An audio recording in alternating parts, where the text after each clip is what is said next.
Picture this. It's 1421, nearly 7 decades before Columbus set sail.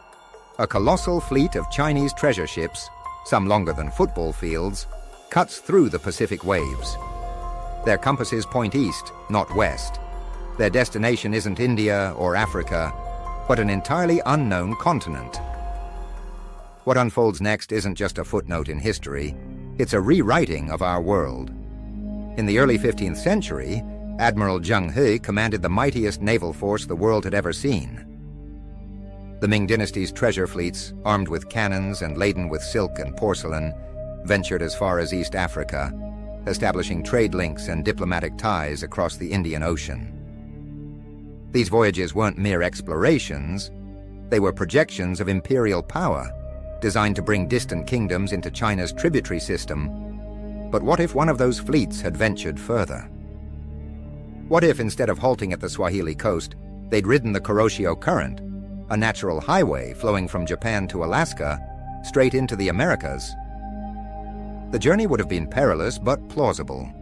Chinese navigators mastered celestial navigation, using star charts and magnetic compasses to cross vast distances.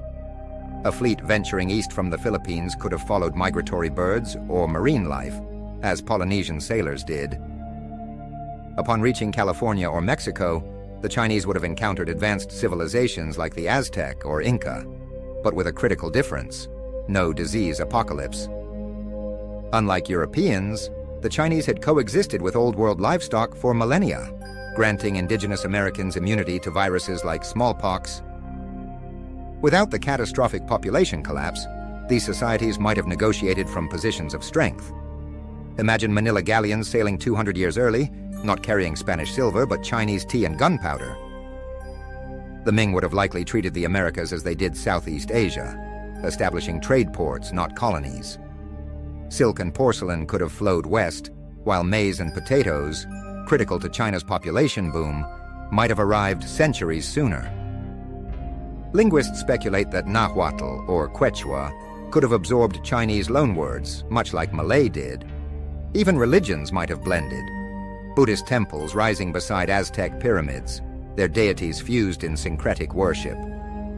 Europe's later discovery would have collided with a Sinocentric New World. Columbus, landing in 1492, might have found Cantonese-speaking settlers trading jade for gold. The Treaty of Tordesillas, which divided the Americas between Spain and Portugal, would have been meaningless. Instead of a Spanish conquest, we might have seen a three-way struggle: Ming merchant princes, European interlopers, and indigenous confederacies leveraging both against each other. The Aztec Empire, armed with Chinese firearms, could have repelled Cortés. Instead of a Spanish conquest, we might have seen a three-way struggle: Ming merchant princes, European interlopers, and indigenous confederacies leveraging both against each other. The Aztec Empire, armed with Chinese firearms, could have repelled Cortés, but China's head start might have faded. The Ming Dynasty abandoned naval expansion by 1433, dismantling the treasure fleets to focus on Mongol threats. Without state support, Chinese settlements in the Americas could have become isolated outposts like Viking Vinland. Europe, driven by competitive states and papal mandates, might have still colonized the continent, but with a twist. A Sinicized California could have become a battleground, with Dutch traders learning Mandarin to negotiate for sea otter pelts. In this world, Columbus Day might commemorate a stranded Genoese navigator, while San Francisco's Golden Gate bears a 9-masted treasure ship. The opioid crisis could have begun with Inca coca traded for Sichuan peppercorns.